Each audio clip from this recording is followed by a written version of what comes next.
আকাশবাণী আগরতলা। স্থানীয় সংবাদ পড়ছি চন্দন লেখাপাল।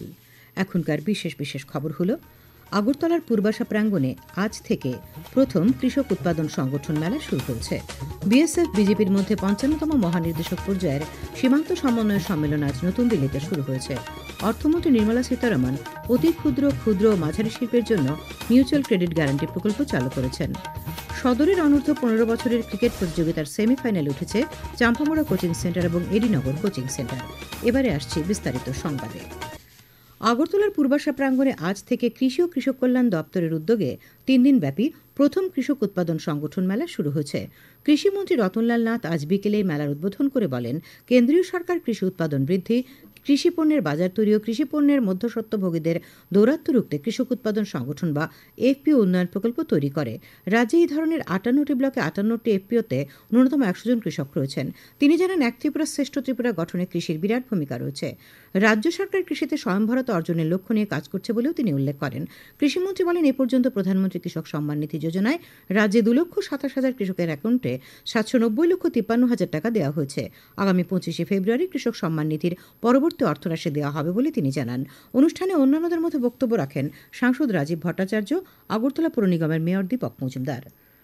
রাজ্যে বিদ্যুৎ ব্যবস্থাকে আরও উন্নত এবং নিরবচ্ছিন্নভাবে গ্রাহকদের মধ্যে বিদ্যুৎ বিতরণ ক্ষমতা শক্তিশালী করতে আজ রাজ্য বিদ্যুৎ নিগম এবং এনআইটি আগরতলার মধ্যে একটি সমঝোতাপত্র স্বাক্ষরিত হয়েছে।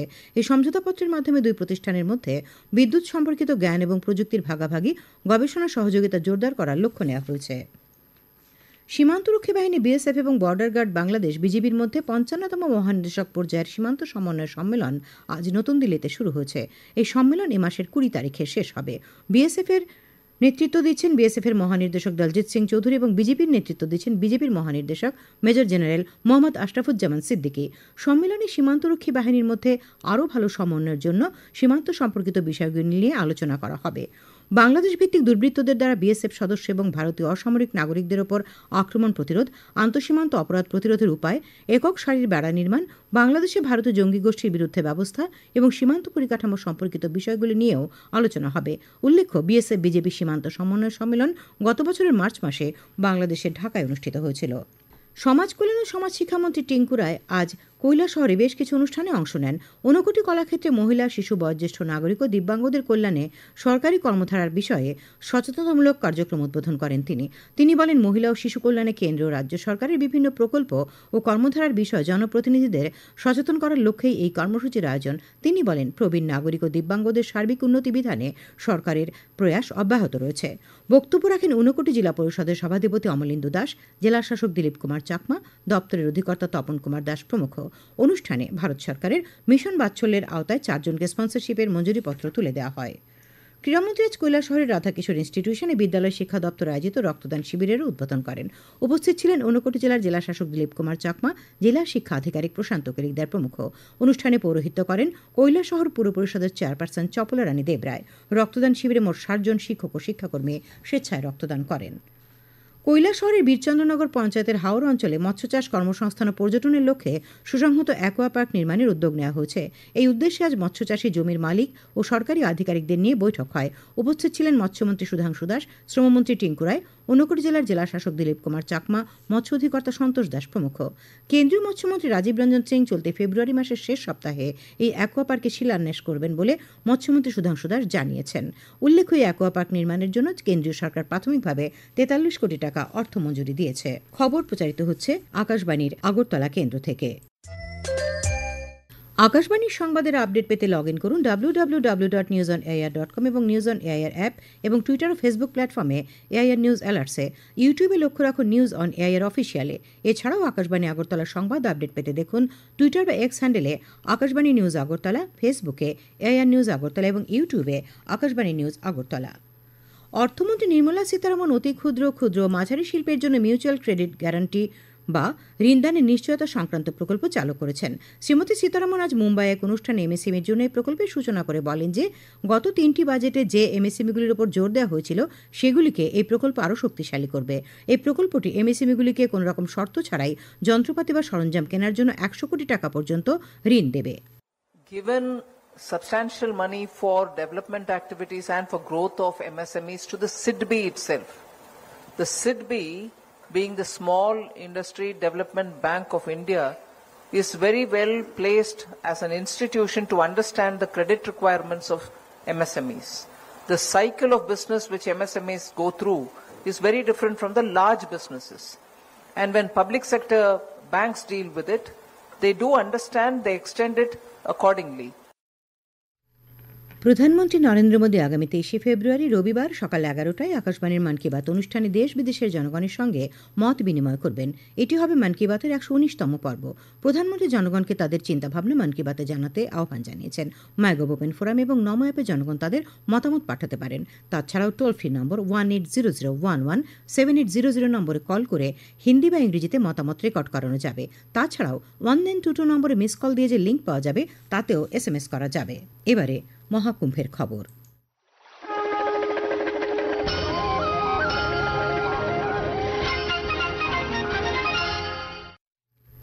প্রয়াগরাজের মহাকুম্ভে 40,000 বর্গফুট এলাকা জুড়ে বিস্তৃত স্বচ্ছ সুজল গাঁও বিভিন্ন সরকারি উদ্যোগের অধীনে উত্তরপ্রদেশের গ্রামীণ পটভূমির রূপান্তর প্রদর্শন করছে।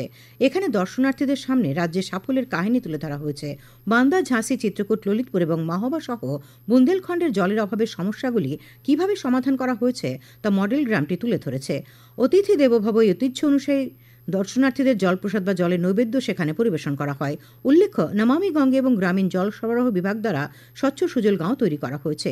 এটি এ মাসের 26 তারিখ পর্যন্ত দর্শনার্থীদের জন্য উন্মুক্ত থাকবে।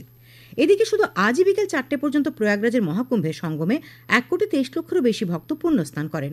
এ পর্যন্ত মহাকুম্ভে 54 কোটিরও বেশি ভক্ত পুণ্যস্নান করেছেন।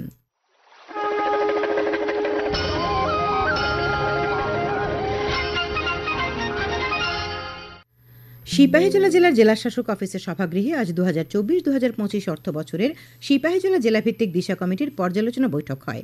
কমিটির চেয়ারম্যান সাংসদ বিপ্লব কুমার দেবের সভাপতিত্বে এই সভায় জেলা পরিষদের সভাধিপতি সুপ্রিয়া দাস দত্ত, জেলাশাসক সিদ্ধার্থ শিব জয়সওয়াল, অতিরিক্ত জেলাশাসক, জেলার অন্তর্গত বিভিন্ন বিধানসভা কেন্দ্রের বিধায়ক, পঞ্চায়েত সমিতি, পৌর পরিষদ ও নগর পঞ্চায়েতের চেয়ারম্যান সহ বিভিন্ন দপ্তরের আধিকারিকরা উপস্থিত ছিলেন।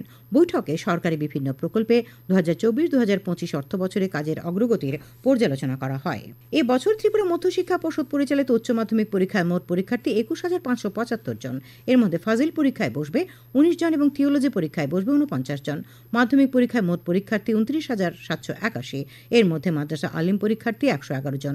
ত্রিপুরা মধ্যশিক্ষা পর্ষদের সভাপতি ধনঞ্জয় গণ চৌধুরী আজ আকাশবাণীকে খবর জানিয়েছেন। আগরতলার বরদোয়ালিতে আজ রাজ্য বিদ্যুৎ নিগম লিমিটেডের টেস্টিং অ্যান্ড কমিউনিকেশন বিভাগের নতুন কার্যালয়ের উদ্বোধন করা হয়েছে।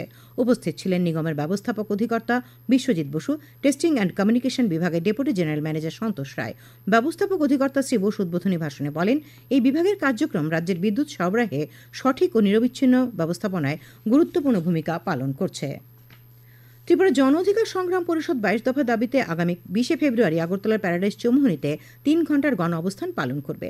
পরিষদের পক্ষে কে ধীরেন্দ্র সিংহ আজ আগরতলা এক সাংবাদিক সম্মেলনে এই খবর জানিয়ে বলেন, উল্লেখযোগ্য দাবিগুলির মধ্যে রয়েছে বেদখল সমস্ত ওয়াকফ সম্পত্তি পুনরুদ্ধার করা, রাজ্যে মাদ্রাসা বোর্ড গঠন করা। জিবি বাজারকে যানজট মুক্ত রাখতে আজ পৌর নিগমের সঙ্গে যৌথ অভিযান করেছে ট্রাফিক পুলিশ ইউনিট। ট্রাফিক পুলিশের অতিরিক্ত সুপার সুদাম্বিকা আর জানান, বেআইনিভাবে যানবাহন পার্ক করার জন্য মালিকদের নোটিশ দেওয়া হয়েছে, তাদের বিরুদ্ধে আইনি ব্যবস্থা নেওয়া হবে। তিনি জানান, আগরতলায় এই ধরনের অভিযান নিয়মিত চলবে। খেলার খবর।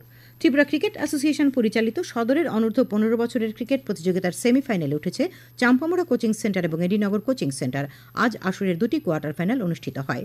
এতে নরসিংগড়ের পঞ্চায়েত মাঠে এডিনগর কোচিং সেন্টার 45 রানে মৌচাক কোচিং সেন্টারকে এবং আম্বেদকর মাঠে চাম্পামুড়া কোচিং সেন্টার 145 রানে ক্রিকেট অনুরাগী কোচিং সেন্টারকে হারিয়ে দেয়। টিসিএ পরিচালিত মহিলাদের আমন্ত্রণমূলক সীমিত ওভারের সিনিয়র ক্রিকেট প্রতিযোগিতার আজ 3টি খেলা হয়। তালতলা মাঠে কর্নেল কোচিং সেন্টার 220 রানে ক্রিকেট অনুরাগী কোচিং সেন্টারকে, এমবিবি স্টেডিয়ামে ব্লাডমাউথ ক্লাব 9 উইকেটে এগিয়ে চলা সংখ্যকে এবং নরসিংগড়ের পিটিএ মাঠে ইউনাইটেড বিএসটি 2 উইকেটে এডিনগর কোচিং সেন্টারকে পরাজিত করে। আবহাওয়া। আগামীকাল আকাশ পরিষ্কার থাকবে, সকালে হালকা কুয়াশা পড়বে।